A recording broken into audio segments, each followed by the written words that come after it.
Hello बच्चों, कैसे हो आप? बेटे आज हम बिल्कुल नए चैप्टर की तरफ आते हैं और हम स्टार्ट करते हैं 12th का सबसे important phase, that is organic chemistry. ठीक है, मैंने आपको पिछले लेक्चर्स में नॉमेनक्लेचर, मैकेनिज्म, ये सब कुछ मैं बता चुका हूं और आज के लेक्चर में हम स्टार्ट करेंगे haloalkanes and haloarenes. चलिए स्टार्ट करते हैं और बड़े ध्यान से पढ़िएगा। ऑर्गेनिक में बहुत मजा आने वाला है। मैं आपको छोटी से छोटी बात मैं आपको बताऊंगा, लेकिन मैं यहां पे ये एक बात बहुत जरूरी कहना चाहता हूं कि बेटे जब तक आप ऑर्गेनिक में प्रैक्टिस नहीं करेंगे, कॉपी काली नहीं करेंगे, पेन और कॉपी लेके बैठ के लगातार लिख लिख के काम नहीं करेंगे, तब तक आपसे ऑर्गेनिक हो ही नहीं सकती।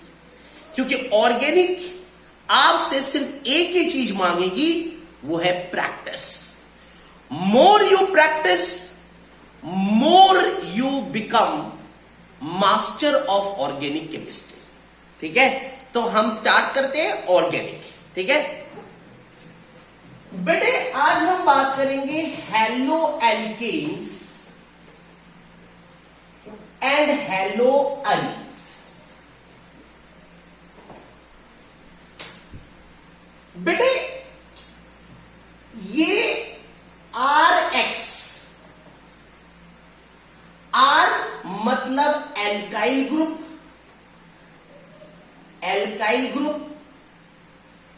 और X का मतलब है हेलोजन। और ये हेलोजन कुछ भी हो सकता है। ये हेलोजन हो सकता है फ्लोरो, क्लोरो, ब्रोमो एंड आयोडो। बेटे अगर आप इस RX की बात करें, R एंड X, तो इसे हम कहते हैं, इसको हम कहते हैं हैलो एल्कीन्स। क्या कह सकते हैं? Hello alkenes. ठीक है बेटे, RX के अंदर ये जो RX है, ये जो RX है, आपको पता है ये जो X है ये ज्यादा इलेक्ट्रोनेगेटिव है। This X is more electronegative.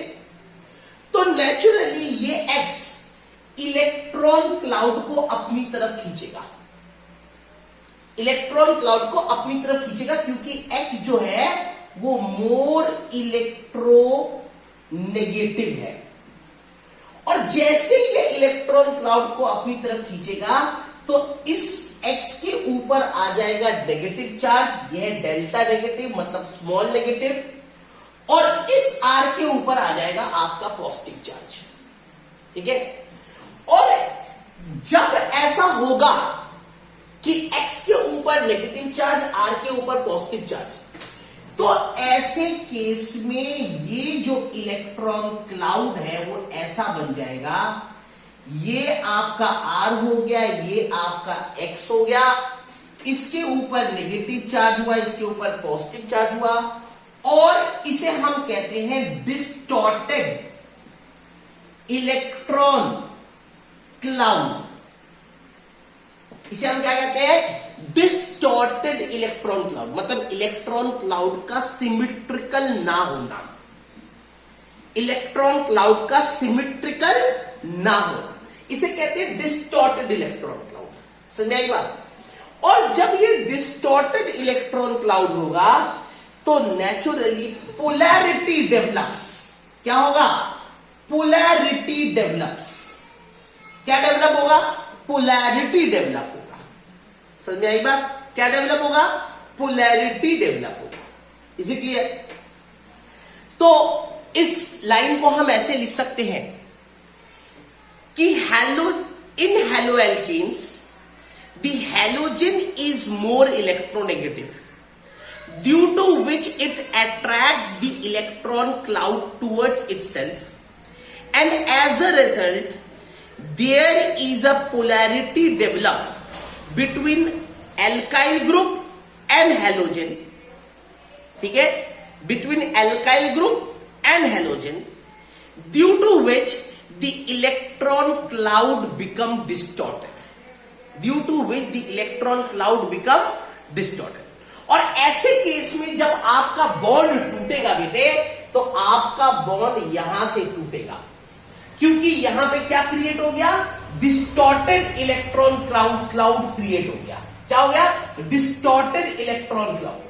समझ आई बात। और एक के ऊपर पॉजिटिव हो गया, एक के ऊपर नेगेटिव हो गया, और ऐसे केस में एक खिंचाव क्रिएट हो गया। और जिस परिवार में खिंचाव क्रिएट हो जाता है, जिस संबंध में खिंचाव क्रिएट हो जाता है, तो समझ लेना ऐसे केस में वो संबंध भी बड़े आराम से टूट सकती है। आपके और आपके दोस्त में अगर किसी बात को लेके खिंचाव स्टार्ट हो जाए, तनाव स्टार्ट हो जाए, तो ऐसे केस में आपके और आपके दोस्त के जो संबंध है वो कमजोर पड़ जाएंगे। समझ में आई बात? Is it clear to you? अब हम बात करते हैं बेटे, ध्यान से समझिएगा, अब हम बात करते हैं बेटे, एक बहुत इंटरेस्टिंग बात हम बात करेंगे, एक बहुत इंटरेस्टिंग बात और एक बहुत इंपॉर्टेंट बात। बेटे हम बात करेंगे डाइपोल मोमेंट के बारे में। किसके बारे में? Dipole moment. बेटे आप इस बात को जानते हैं और आपने क्लास 11th में पढ़ा हुआ है कि डाइपोल मोमेंट होता है mu is equal to Q into D. यह आपने पढ़ा हुआ है, क्लास 11 में पढ़ा हुआ है। Mu is equal to Q into D. Here Q is the charge, either charge, and D is the distance.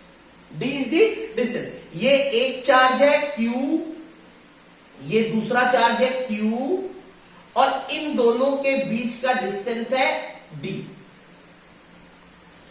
तो डाइपोल मोमेंट क्या होता है? आइदर चार्ज, कोई भी एक चार्ज इनटू डिस्टेंस, ठीक है। और आपको यह भी पता होना चाहिए कि dipole moment is directly proportional to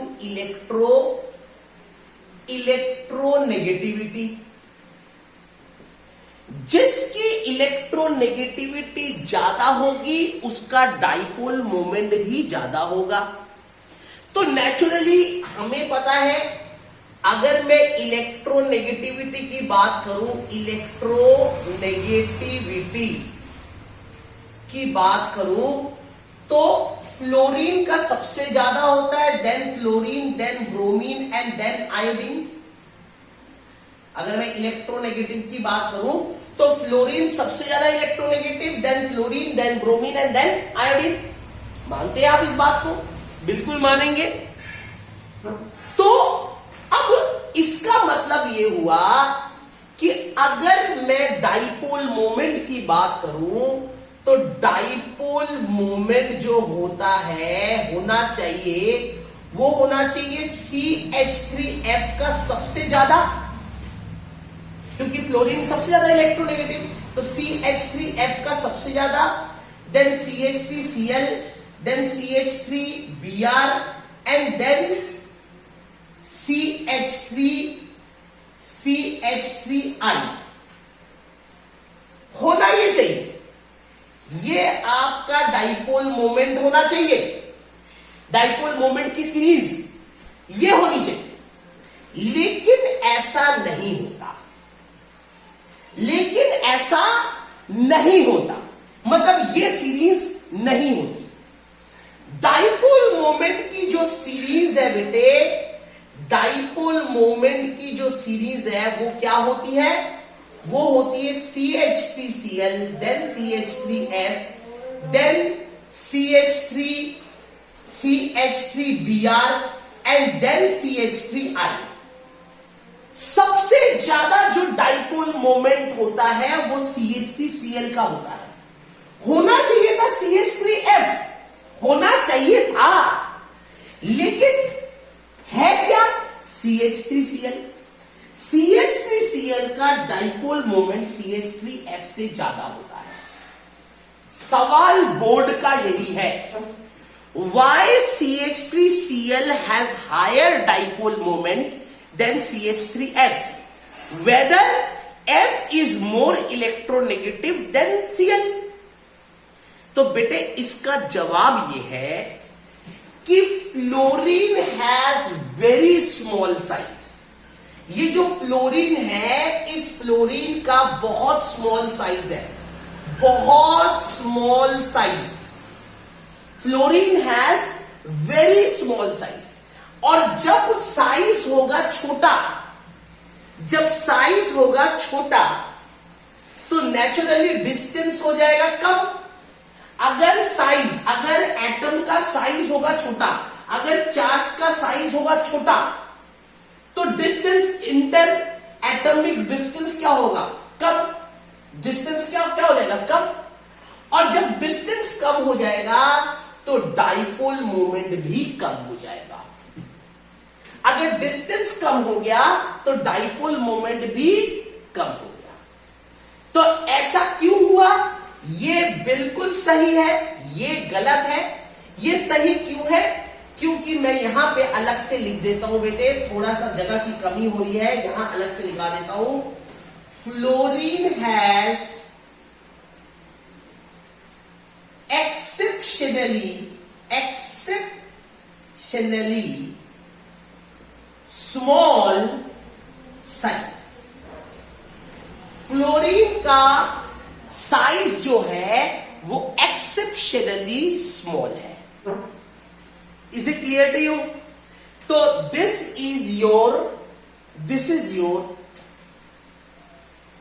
definition of haloalkanes, और ये आपका ब्रीफिंग था हेलो एल्कीन्स को लेके। ठीक है, इसको उतार लीजिए, फिर हम आगे करते हैं। ठीक है,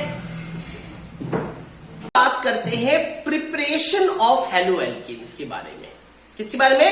प्रिपरेशन ऑफ हेलो एल्कीन्स। तो देखते हैं, अब हम बात करते हैं प्रिपरेशन ऑफ हेलो एल्कीन्स। पहले हम प्रिपरेशन ऑफ हेलो एल्कीन्स करेंगे, फिर हम प्रिपरेशन ऑफ हेलो एल्कीन्स करेंगे। ठीक है, तो सबसे पहले हम बात करते हैं प्रिपरेशन ऑफ हेलो एल्कीन्स। बेटे यहां पे इस टॉपिक को शुरू करने से पहले मैं आपको एक बड़ी इंपॉर्टेंट बात बता दूं, बड़ी जरूरी बात। बेटे अगर आप हेलो एल्कीन की बात करें तो आपके पास जो हेलोजन होता है वो होता है fluorine, chlorine, bromine and iodine. ठीक है, जो आपका हेलोजन होता है वो होता है fluorine, chlorine, bromine and iodine. ठीक है बेटे, कभी भी हम फ्लोरीन और आयोडीन को नॉर्मल मेथड से नहीं बना पाते, जिन मेथड से हम ब्रोमीन एंड क्लोरीन को बना लेते हैं। मतलब जो नॉर्मल मेथड है हेलो एल्कीन्स को बनाने का, हेलो एल्कीन्स एंड हेलो एडीन्स को बनाने का जो नॉर्मल मेथड है, जिन मेथड से हम क्लोरो एंड ब्रोमो एल्कीन्स या क्लोरो एंड ब्रोमो एरीन्स को बनाते हैं, उन मेथड से हम फ्लोरो एंड आइडो को नहीं बना पाते। जनरली, समझाई बात? जनरली, ज्यादातर केस में। ऐसा क्यों हम फ्लोरीन एंड आयोडीन को नॉर्मल मेथड से नहीं बना पाते? सवाल यह है बेटे, उसका सबसे इंपॉर्टेंट कारण है, ध्यान से समझना, कि फ्लोरीन जो है आपको पता है मोस्ट इलेक्ट्रोनेगेटिव है। क्या है? Most electronegative and exceptionally small size. Fluorine most electronegative है एक्सेप्शनली स्मॉल साइज है। अब इससे क्या होगा? इससे यह होगा बेटे कि जब फ्लोरीन किसी भी कार्बन चेन के साथ डायरेक्ट जुड़ने की कोशिश करता है तो फ्लोरीन का नेचर यह है कि वो इलेक्ट्रॉन क्लाउड को अपनी तरफ तेजी से खींचता है। उसकी आदत है छीनने की, उसकी आदत है छीनने की। फ्लोरीन की आदत क्या है? छीनने की। अब आप मुझे बताओ कि एक बच्चा आपकी क्लास में है जिसकी हमेशा फितरत होती है किसी से सामान छीनने की, किसी की चीज को छीनने की, तो क्या नॉर्मली कोई बच्चा उस छीनने वाले बच्चे के साथ बॉन्ड बनाएगा क्या? दोस्ती रखेगा क्या? आप अगर हो ऐसा, अगर आपके क्लास में कोई ऐसा बच्चा हो तो क्या आप उसके साथ दोस्ती रखोगे क्या? मेरे ख्याल से तो नहीं। अगर मैं होता तो नहीं रखता, है ना। लेकिन under certain circumstances, under certain conditions, under the guidance of teacher कह सकते हो, अगर टीचर ये कहे कि आपको दोस्ती रखनी है तो ऐसे केस में एक मजबूरी बन जाती है दोस्ती रखने की। ऐसे केस में आपको दोस्ती उसके साथ करनी पड़ेगी क्योंकि under the guidance of the teacher. समझ आई बात? तो नॉर्मल कंडीशन में फ्लोरीन वही बच्चा है जो हमेशा किसी से इलेक्ट्रॉन को छीनने की कोशिश करता है।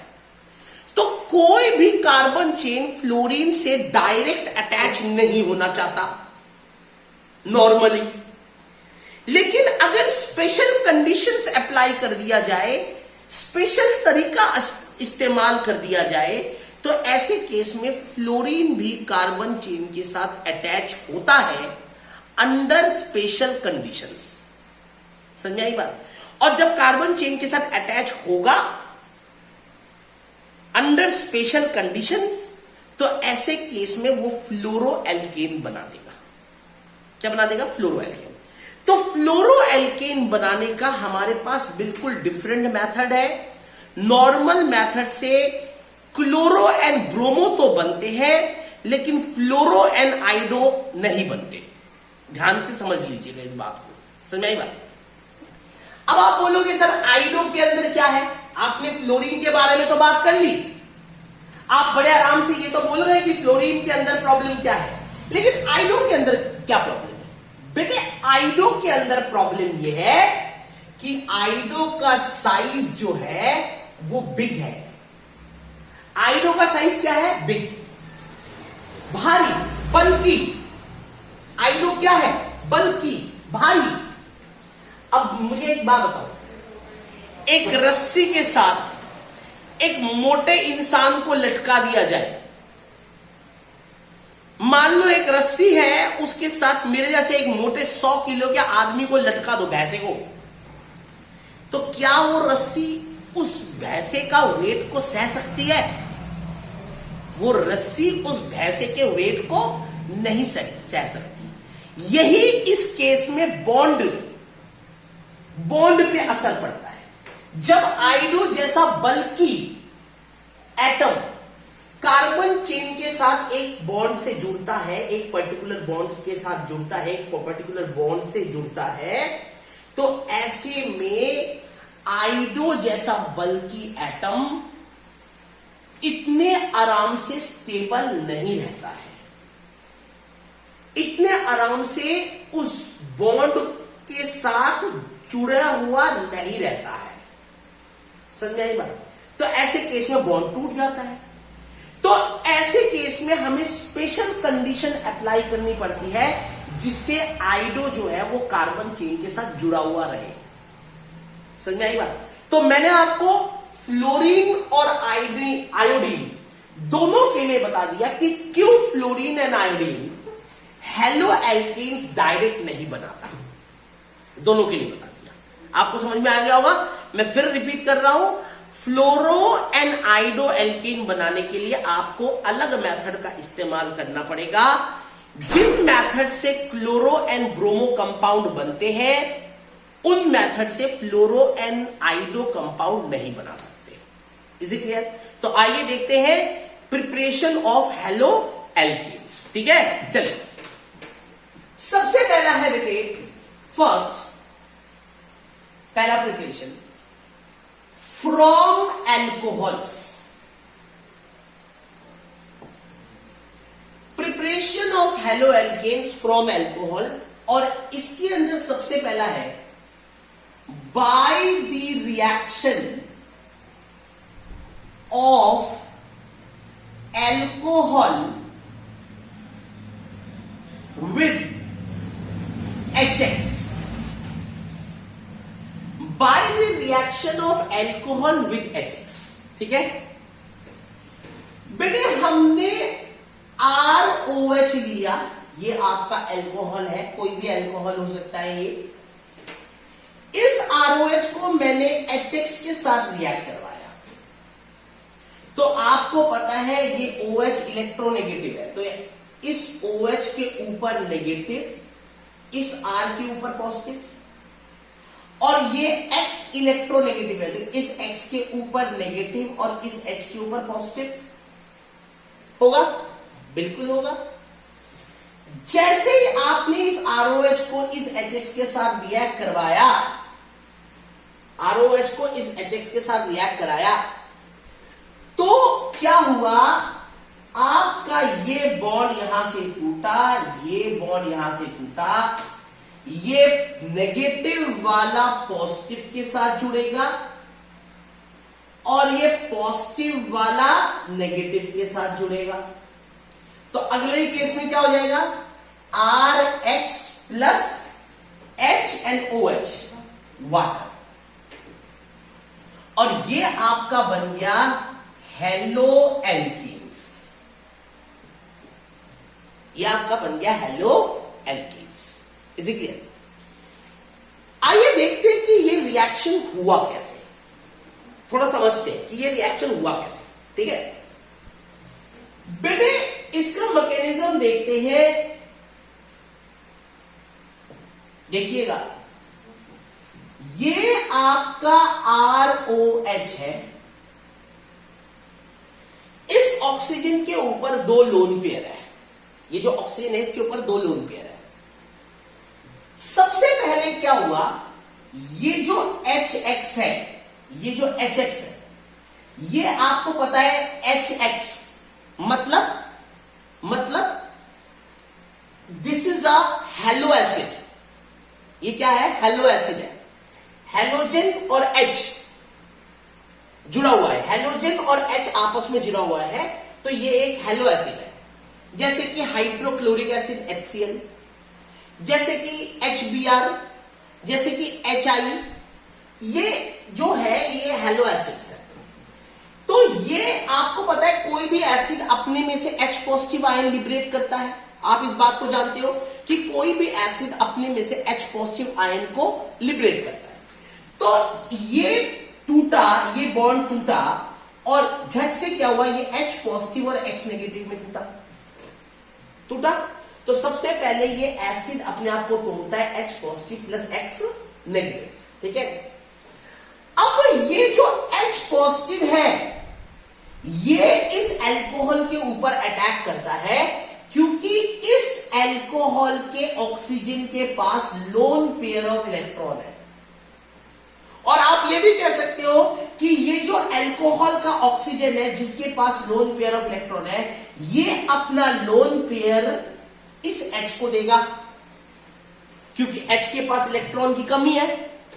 तो अगले केस में क्या होगा, अगले केस में ये हो जाएगा ROH और H, और ये ऑक्सीजन जब इसको लोन पेयर दे देगा तो ये ऑक्सीजन कहेगा कि मेरे पास, ये ऑक्सीजन कहेगा जब ये अपना इलेक्ट्रॉन इसको दे देगा तो ये ऑक्सीजन कहेगा कि मेरे पास इलेक्ट्रॉन की कमी हो गई। क्या हो गई, इलेक्ट्रॉन की कमी। तो अगले केस में इस ऑक्सीजन के ऊपर पॉजिटिव चार्ज डेवलप होगा। कौन सा चार्ज डेवलप होगा बेटे, पॉजिटिव चार्ज। और आपको पता है कि ऑक्सीजन के पास लोन पेयर तो पहले से ही है, दो, ये एक ही तो लोन पेयर दे रहा है, तो एक लोन पेयर बचा, तो ये एक लोन पेयर बचा। अब आप इस बात को जानते हो कि ये जो हिस्सा है, ये जो पार्ट है, ये बल्की पार्ट है। क्या है ये? बल्की पार्ट। बल्की पार्ट के बारे में मैं आपको पहले भी बता चुका हूं और एक बार और बता रहा हूं, क्लास 11 में भी था बल्की पार्ट। बेटे बल्की पार्ट एक चेन का वो हिस्सा होता है जो चेन के साथ जुड़ा हुआ रहता है, ठीक है। अगर वो चेन से अलग हट जाए, अगर वो चेन से अलग हो जाए, तो अपने आप में एक इंडिविजुअल स्टेबल कंपाउंड बन के रह सकता है। अपने आप में एक स्टेबल इंडिविजुअल कंपाउंड बन के रह सकता है। मैं फिर रिपीट कर रहा हूं, बल्कि पार्ट वो पार्ट होता है जो किसी चेन में लगा होता है, लेकिन अगर वो उस चेन से अलग हट जाए तो अपने आप में अकेला स्टेबल तरीके से दुनिया में जी सकता है। That is bulky part. अभी अगले साल आप लोग बल्की पार्ट हो जाओगे अपने घर के लिए। जस्ट अगले साल आप लोग बल्की पार्ट हो जाओगे अपने घर के लिए, क्योंकि आप अपने घर के लिए आप अपने घर के साथ जुड़े हुए हो, लेकिन आप अपने घर के लिए एक बोझ भी हो। क्यों? क्योंकि आपके अंदर इतनी कैपेबिलिटी आ चुकी है कि अगर आप अपने घर वालों से अलग हट जाओ, अलग हो जाओ, तो अपने आप में दुनिया में अकेले जी सकते हो। That's what the meaning of bulky part. इसलिए मेहनत करो और दिल लगा के पढ़ो। दिल पे मत लो मेरी बातों को, ठीक है। नहीं समझाने के लिए तो मैं बहुत सारे एग्जाम्पल दे देता हूं, लेकिन दिल पे मत लेना, ठीक है। नहीं, दिस इज बल्की पार्ट। तो ऐसे केस में आपको पता है अगले ही केस में ये बल्की पार्ट है, तो अगले ही केस में क्या होगा, ये बल्की पार्ट इस बॉन्ड को तोड़ के चले जाएगा, निकल जाएगा, हट जाएगा। जब हटेगा तो ऑक्सीजन अपना इलेक्ट्रॉन इस आर से ले लेगा, क्योंकि ऑक्सीजन इलेक्ट्रोनेगेटिव है। ऑक्सीजन इलेक्ट्रॉन को खींच लेगा आर से। तो अगले केस में क्या होगा, आर के ऊपर पॉजिटिव आ जाएगा और आपका वाटर निकल जाएगा, क्योंकि ये बल्की पार्ट क्या है, वाटर। अब इस आर पॉजिटिव के ऊपर एक्स नेगेटिव, ये जो एक्स नेगेटिव है, ये जो एक्स नेगेटिव है, ये इसी ताक में था कि कब मुझे पॉजिटिव मिले, कब मेरी मनोकामना पूरी हो। तो उसको वो पॉजिटिव के ताक में था। जैसे ये बल्की पार्ट निकल गया, इस आर के ऊपर पॉजिटिव चार्ज डेवलप हो गया। अब ये एक्स नेगेटिव इस आर के ऊपर अटैक करेगा और आरएक्स बना देगा। क्या बना देगा, RX. And this is your haloalkane. ये क्या है, हेलो एल्केन है। Is it clear to you? उतार लीजिए बेटे। अब एक बात अच्छी तरह से समझिए, ध्यान तो देखिएगा बेटे। हमने अभी अभी पढ़ा कि ROH plus HX gives RH plus H2O। ये हमने पढ़ा बेटे। याद रखना, ये जो X है, ये इसके अंदर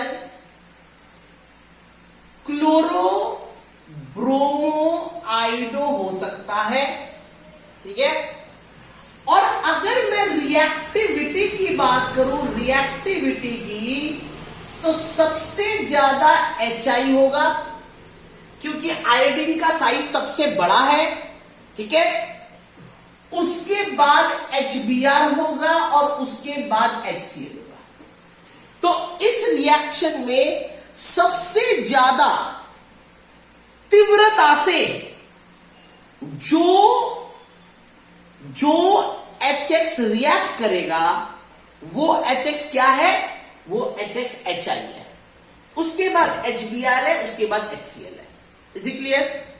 दूसरी बात बेटे, आपको पता है अगर मैं स्टेबिलिटी ऑफ कार्बोकैटायन की बात करूं, स्टेबिलिटी ऑफ कार्बोकैटायन, तो आप इस बात को जानते हैं कि 3 degree carbocation is greater than 2 degree and is greater than 1 degree.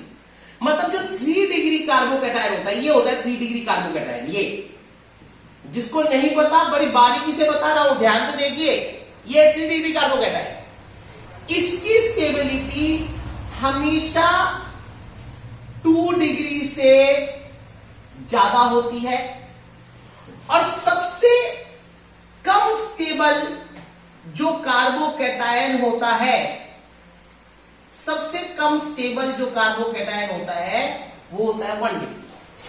ये है आपका 3 डिग्री, ये है आपका 2 डिग्री, ये है आपका 1 डिग्री। तो अगर मैं स्टेबिलिटी ऑफ कार्बोकैटायन की बात करूं तो 3 degree, then 2 degree, then 1 degree, है ना। इसका मतलब ये हुआ, इसका मतलब क्या हुआ, मैं आपको समझाता हूं थोड़ा सा, क्योंकि आपके दिमाग में सवाल बहुत सारे हैं और मुझे बहुत सारे सवालों का जवाब देना है, क्योंकि आप मेरे सामने भी नहीं है कि मुझे आपकी शक्लें देख देख के पता लगे कि आपको समझ में आया कि नहीं आया, या ये बात आपको पता है कि नहीं पता। तो मैं आपकी दिल की भावनाओं को समझता हूं और आपको दिल की गहराई से जानता भी हूं। तो जरा देखते हैं कि आप इसका मतलब क्या है, क्योंकि कई बच्चों के दिमाग में, उनके दिमाग में आएगी कि सर आप बताना क्या चाहते हैं इससे। बेटे मैं आपको ये बताना चाहता हूं कि अगर एक halo alkane tertiary halo alkane है, टर्शरी अल्कोहल है, मान लो टर्शरी अल्कोहल एक है, एक टर्शरी अल्कोहल है, टर्शरी अल्कोहल, तो जो टर्शरी अल्कोहल होगा वो बड़ी तेजी से ये चाहेगा कि वो अपने आप को CH3 पॉजिटिव में चेंज करे। क्यों? क्योंकि उसे पता है कि मेरा जो टर्शरी कार्बोकैटायन है वो सबसे स्टेबल है। This tertiary carbocation is most stable. ये टर्शरी कार्बोकैटायन जो है ये सबसे ज्यादा स्टेबल है। तो इसका मतलब है जो टर्शरी अल्कोहल है, जो टर्शरी अल्कोहल है वो सबसे ज्यादा तेजी से टर्शरी कार्बोकैटायन में बनने की कोशिश करेगा, टर्शरी कार्बोकैटायन बनने की कोशिश करेगा। और जैसे ये टर्शरी कार्बोकैटायन बनाएगा, ये X नेगेटिव इसके ऊपर अटैक कर जाएगा, और अटैक करते ही क्या बना देगा, ये टर्शरी हेलो एल्केन बना देगा। क्या बना देगा? Tertiary halo alkane.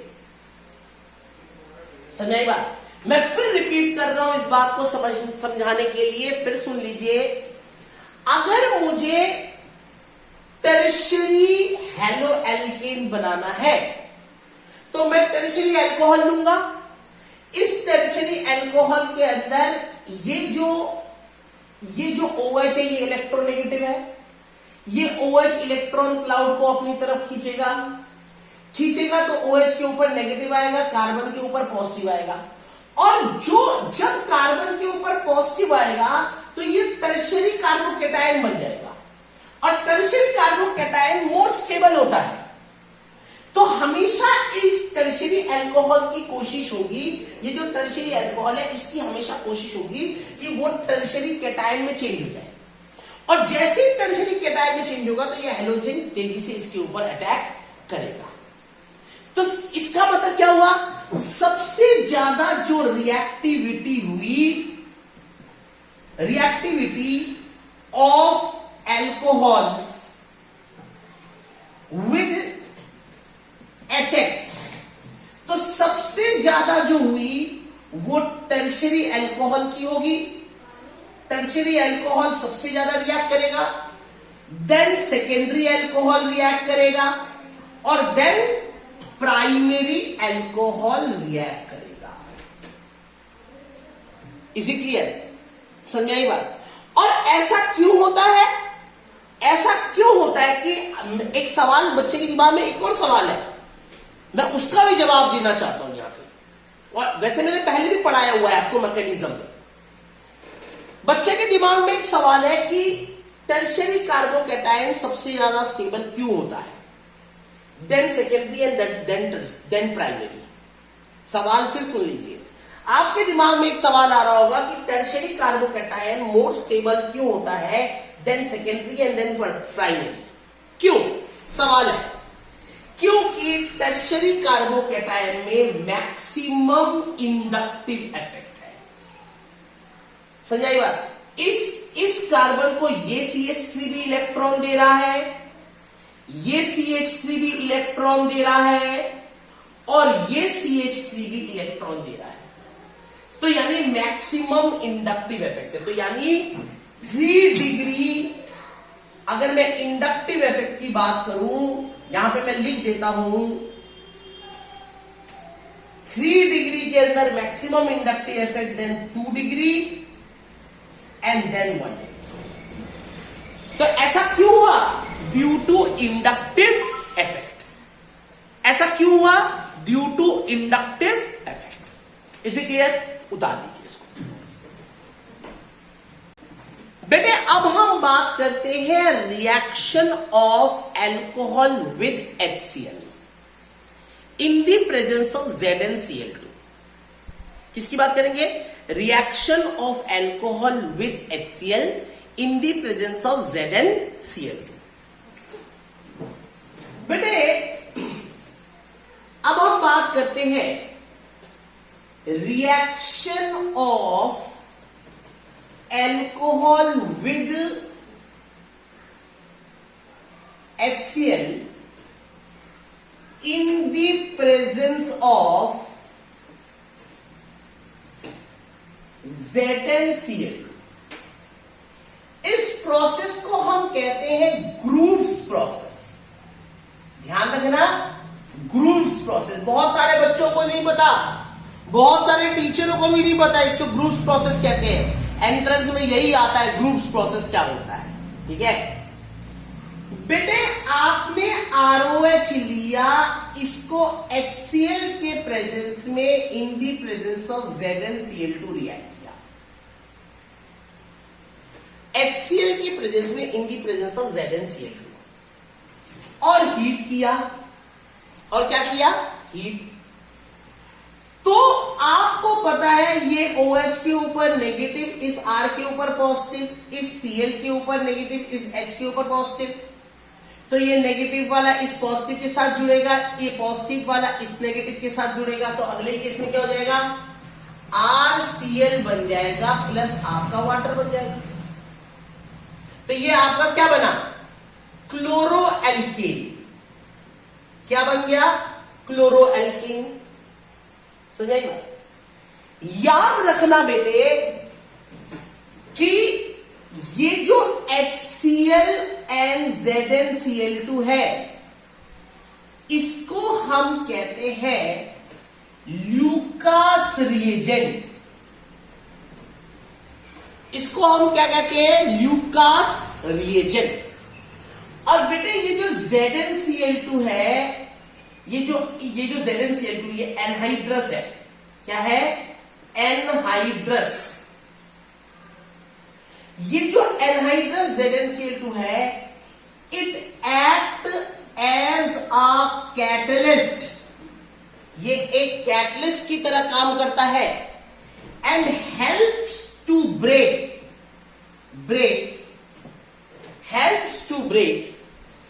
Carbon oxygen bond. ये जो कार्बन ऑक्सीजन का जो बॉन्ड है, ये वाला जो बॉन्ड है, इस बॉन्ड को ब्रेक करने के काम करता है। तो it act as a catalyst and help to break carbon oxygen bond. समझ में आई बात? बेटे मैं यहां पे एक बात आपको बता दूं, अगर आपने ये प्राइमरी अल्कोहल दिया, मान लो ये आपका प्राइमरी अल्कोहल है और आपने इसको HCl in the presence of ZnCl2 heat किया तो आपका बनेगा CH3CH2Cl प्लस आपका H2O बनेगा। बिल्कुल। अगर आपने सेकेंडरी अल्कोहल लिया, ये आपका सेकेंडरी अल्कोहल है, ये 1 डिग्री अल्कोहल है, ये 2 डिग्री अल्कोहल है, आपने इसके अंदर HCl और ZnCl2 डाला तो भी आपको इसको हीट करना पड़ेगा, इसमें भी हीट करना पड़ेगा, इसमें भी हीट करना पड़ेगा और ऐसे केस में आपका बन जाएगा CH3CH3 और ये बन जाएगा Cl प्लस H2O। लेकिन अगर आपके पास टर्शियरी अल्कोहल है, 3 डिग्री अल्कोहल,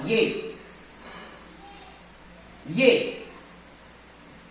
टर्शियरी अल्कोहल, और आपने इसको HCl के साथ रिएक्शन किया इन दी प्रेजेंस ऑफ ZnCl2 तो फिर आपको हीट करने की जरूरत नहीं है, रूम टेम्परेचर में ही ये रिएक्शन हो जाएगा, आपको हीट करने की जरूरत नहीं है।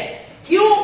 क्योंकि इसके टर्शियरी अल्कोहल के अंदर होता है मैक्सिमम इंडक्टिव इफेक्ट। क्या होता है? Maximum inductive effect. तो बॉन्ड यहां से टूटेगा और ये बन जाएगा CH3 और ये Cl प्लस H2O। समझ में आई बात? इसी क्लियर? तो ये था प्राइमरी में भी आपको हीट करना पड़ रहा है, सेकेंडरी में भी आपको हीट करना पड़ रहा है, लेकिन टर्शियरी में आपको हीट करने की जरूरत नहीं है, रूम टेम्परेचर में भी ये रिएक्शन हो जाएगा। इसी क्लियर टू यू? उतार लीजिए फटाफट।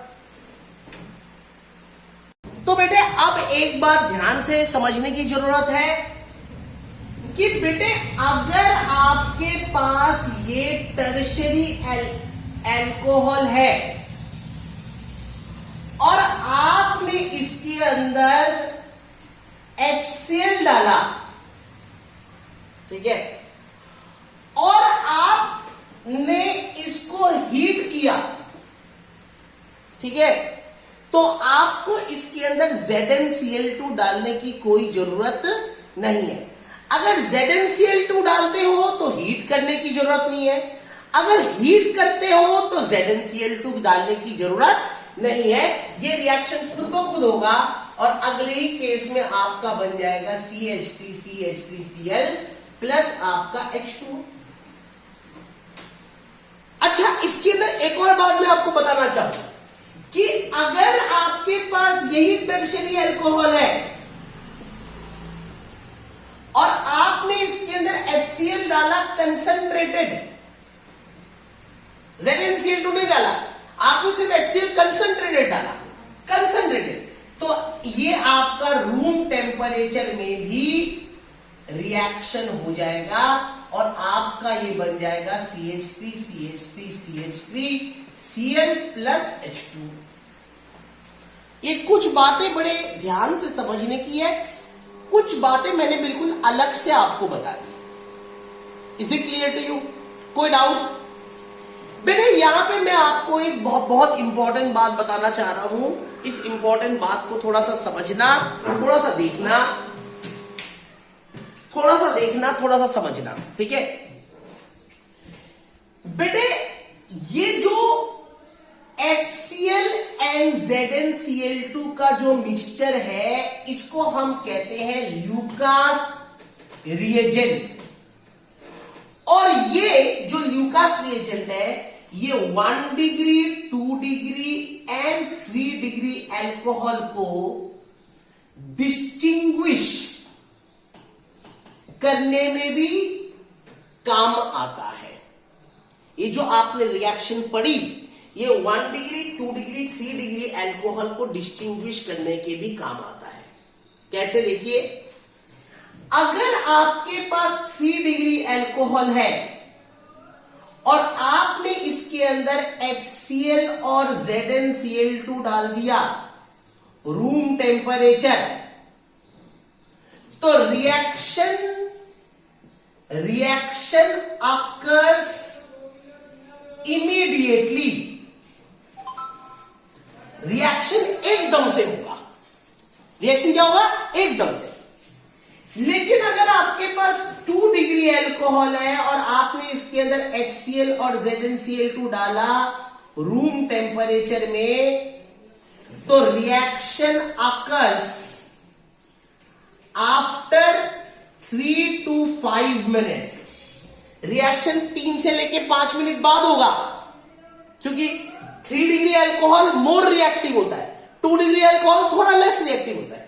और अगर आप 1 डिग्री एल्कोहल लेते हो और इसके अंदर HCl और ZnCl2 रूम टेम्परेचर लेते हो, ध्यान से समझना, रूम टेम्परेचर, ये तीनों ही केस रूम टेम्परेचर में लिए, तो नो रिएक्शन, कोई रिएक्शन नहीं होगा, क्योंकि 3 डिग्री एल्कोहल HCl और ZnCl2 के साथ रिएक्ट तो करता है, लेकिन रूम टेम्परेचर में रिएक्ट नहीं करता, हायर टेम्परेचर में ही रिएक्ट करता है। तो 1 डिग्री, 2 डिग्री, 3 डिग्री एल्कोहल को डिस्टिंग्विश करने का तरीका है ये। Is it clear to you? कोई डाउट? अच्छी तरह समझ में आ गया? उतार लीजिए बेटे। अब हम बात करेंगे, ध्यान से समझिएगा, सी that is reaction of alcohol with HBr in the presence of H2SO4। ठीक है बेटे, अगर आपने ये अल्कोहल लिया और इसको HBr के साथ रिएक्ट किया, HX की जगह आपने क्या लिया? HBr, ठीक है, और आपने इसके अंदर H2SO4 डाला और इसके अंदर डाला, इस प्रोसेस एक पर्टिकुलर प्रोसेस का इस्तेमाल किया, एक पर्टिकुलर प्रोसेस का, that is known as reflux. बेटे रिफ्लक्स कोई कंपाउंड नहीं है, रिफ्लक्स एक प्रोसेस है, ठीक है। अब ये प्रोसेस क्या है, आप मेरी बात को ध्यान से समझिए, बुक में नहीं मिलेगा, एनसीईआरटी में नहीं मिलेगा, बहुत कम बुक्स में इसका जिक्र भी है। बेटे रिफ्लक्स का मतलब है किसी भी लिक्विड को हीट करना एक कंटेनर के अंदर और फिर उसी कंटेनर में उसको कंडेंस कर देना और कंडेंस करके दोबारा उसको लिक्विड फॉर्म में लेके आ जाना। दोबारा सुन लीजिए, किसी भी लिक्विड को हीट करना, उसको वेपर में चेंज करना और फिर उस वेपर को कंडेंस कर देना और दोबारा उसको लिक्विड में लेके आना, दैट इज नोन एज रिफ्लक्सिंग। इसे क्या कहते हैं? रिफ्लक्सिंग। तो हमने क्या किया, अल्कोहल को HBr के साथ रिएक्ट किया इन द प्रेजेंस ऑफ H2SO4 और प्रोसेस कौन सा यूज किया? रिफ्लक्स। तो अब हमारे पास वही हुआ, OH के ऊपर नेगेटिव, R के ऊपर पॉजिटिव, Br के ऊपर नेगेटिव, H के ऊपर पॉजिटिव, तो आपका ये Br जाके R के साथ लगेगा, ये बन जाएगा RBr प्लस H2O। याद रखिए ये आपका बना ब्रोमो एल्कीन। ये आपका क्या बना? Bromo alkene. तो ये ब्रोमो एल्कीन बनाने का तरीका है, समझ आई बात? इस मेथड से आप ब्रोमो एल्कीन बना सकते हो। Is it clear to you? अब हम बात करते हैं फोर्थ हम बात करते हैं, sorry D part, reaction of alcohols with phosphorus halide। Reaction of alcohol with phosphorus halide, ठीक है। और इसके अंदर हम बात करेंगे फर्स्ट पार्ट इसका, का first part, reaction of alcohol with PX3, reaction of alcohol with PX3। बेटे यहां पे मैं आपको ये बता दूं कि ये जो यहां पे X है, this X can be chloro, bromo and iodo. It can not be fluoro, it can be iodo. ये आइडो बना सकते हो आप इससे। तो हम reaction of alcohol with PX3 कर रहे हैं। हमने क्या किया, एल्कोहल लिया, इस एल्कोहल को PX3 के साथ रिएक्ट किया, PX3। ठीक है बेटे, PX3 को मैं कैसे लिख सकता हूं, PX3 को मैं ऐसे लिख सकता हूं, ध्यान दीजिएगा, ये है PX3, this is your PX3। ठीक है, अब आपको पता है ये PX का बॉन्ड है X के ऊपर नेगेटिव, इस X के ऊपर नेगेटिव, इस X के ऊपर नेगेटिव, तो इस P के ऊपर 3 पॉजिटिव, तो ये बॉन्ड टूटा, ये बॉन्ड टूटा, ये बॉन्ड टूटा, तो 3 बॉन्ड टूटे। PX के 3 बॉन्ड है, 1, 2 और 3, 1, 2 और 3 बॉन्ड टूटे। तो जब 3 बॉन्ड टूटे तो यहां पे मैंने लिया 3 मोल ऑफ ROH। वैसे तो ऑर्गेनिक में मोल कॉन्सेप्ट का कोई काम नहीं है, मैं फिर रिपीट कर रहा हूं, ऑर्गेनिक मोल कॉन्सेप्ट को फॉलो नहीं करती। इसमें नंबर ऑफ मोल्स लिखने की कोई जरूरत नहीं है, क्योंकि ऑर्गेनिक बल्क रिएक्शन होती है। मतलब बाल्टी के बाल्टी डाला गया, जितने मोल्स को जितने के साथ रिएक्शन करना है उतने मोल्स ने उतने मोल्स के साथ रिएक्शन कर लिया, और जिसने रिएक्ट नहीं किया वो बच गया। तो इसके अंदर मोल कॉन्सेप्ट का कोई काम नहीं है, लेकिन मैं आपको समझाने के लिए यहां पे नंबर ऑफ मोल्स को ले रहा हूं, जिससे आपको थोड़ा समझाया जा सके कि हुआ क्या।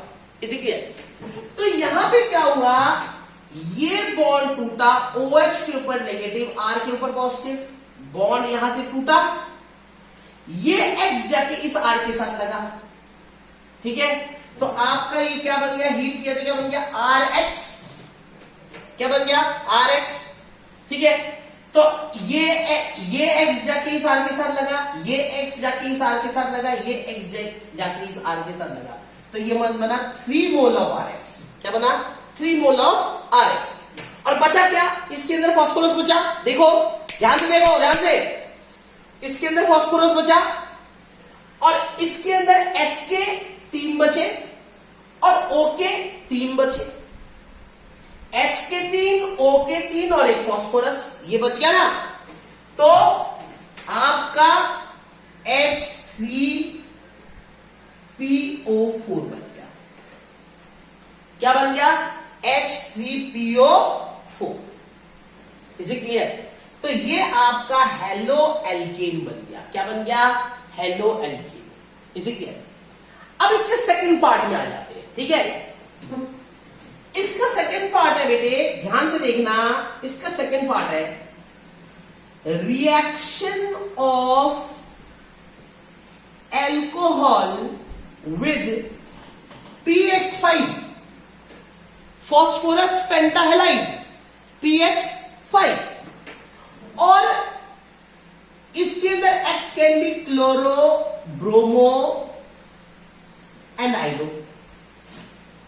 यहां पे X क्या हो सकता है, क्लोरो, ब्रोमो एंड आइडो। ठीक है, अब वही किया, ROH लिया, इसको PX5 के साथ रिएक्ट किया। बेटे यहां पे मैं आपको एक बात बताता हूं, बड़ी जरूरी बात है, क्लास 11th का पार्ट है। बच्चे मेरी तरफ ध्यान से देखो, मैं जो टॉपिक पढ़ा रहा हूं वो ध्यान से देखो। तेरा ध्यान किधर है, तेरा हीरो इधर है। ध्यान से देखो इसलिए। ठीक है, तो भैया PX5 को मैं क्या लिख सकता हूं, PX5 को मैं ऐसे लिख सकता हूं, PX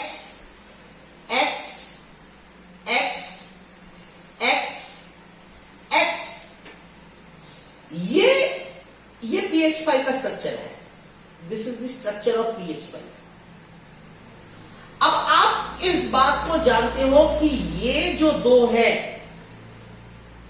इन दो को, ये जो दो है, ये दो है, इन दो को हम कहते हैं एक्सियल बॉन्ड्स। क्या कहते हैं? Axial bond. और ये जो तीन है, इन तीन को हम क्या कहते हैं? Equatorial bonds. याद है? क्लास 11 में पढ़ा था, फोर्थ चैप्टर। तो यानी ये दो एक्सियल बॉन्ड है, ये इक्वेटोरियल बॉन्ड है।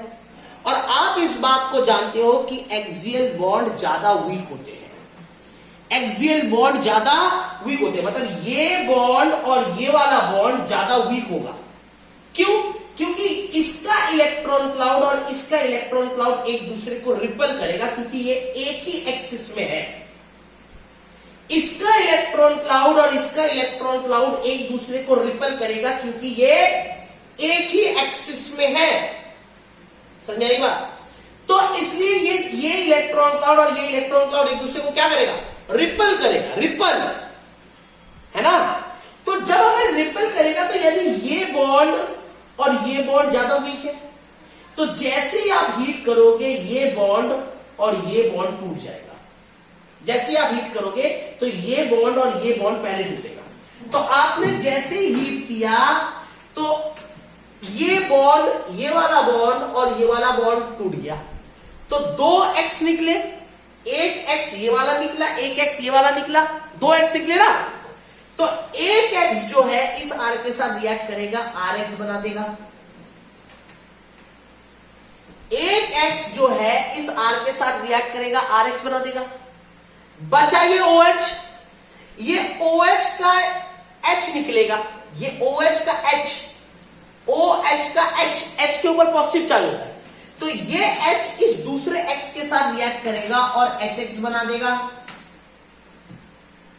ठीक है? OH का H ने दूसरे X के साथ रिएक्ट किया और क्या बना दिया? HX। बचा क्या?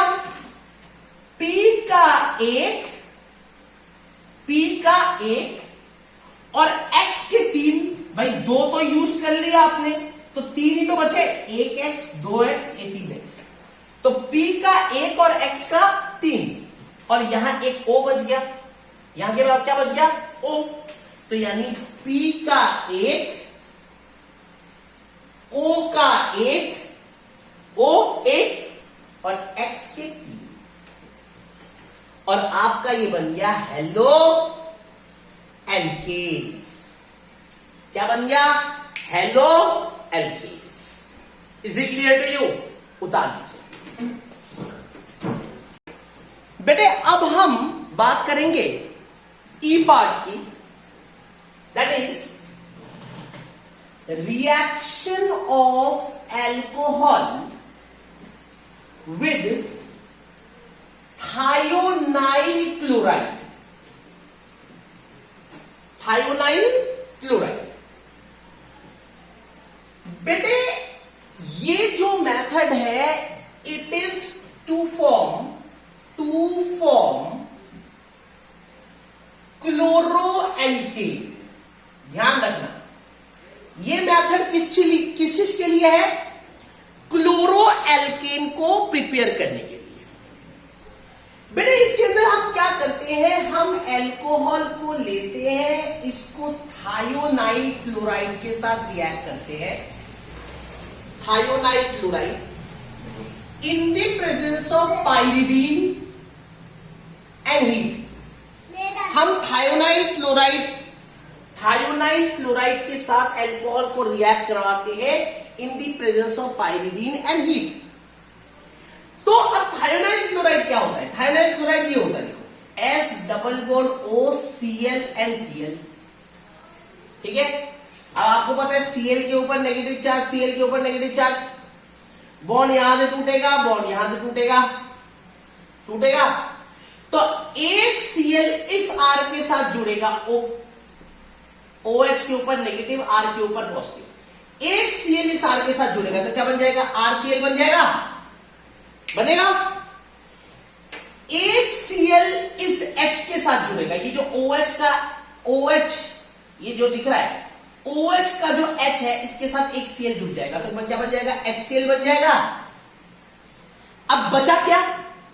एक O ये बचा और S और O ये बचा, तो यानी SONO, तो ये क्या बन गया? SO2। बेटे दिस मैथड याद रखना, this method is the best method to prepare haloalkanes। ये मेथड सबसे बढ़िया मेथड है हेलोएल्केन को बनाने का। क्यों? क्योंकि because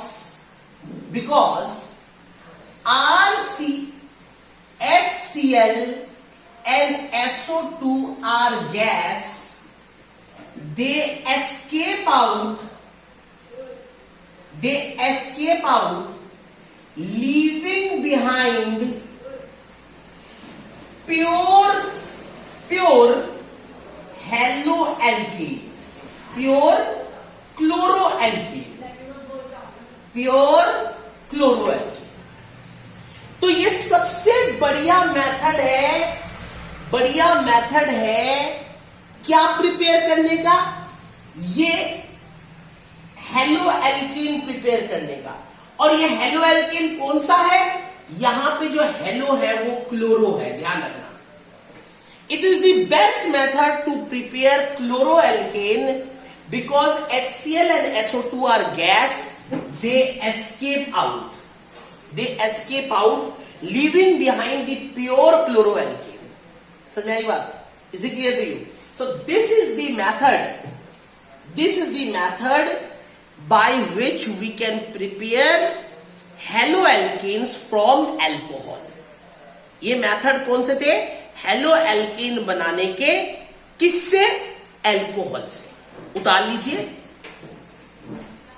इसी के साथ आज का ये एपिसोड हम खत्म करते हैं। आज के एपिसोड में हमने पढ़ा कि किस तरीके से हम हेलोएल्केन्स को अल्कोहल से बना सकते हैं। जो नेक्स्ट एपिसोड होगा मेरा, उसमें हम पढ़ेंगे preparation of haloalkanes from hydrocarbons. Is it clear? तो थैंक यू वेरी मच। मेरे चैनल को लाइक करिए, शेयर करिए एंड सब्सक्राइब करिए। Thank you.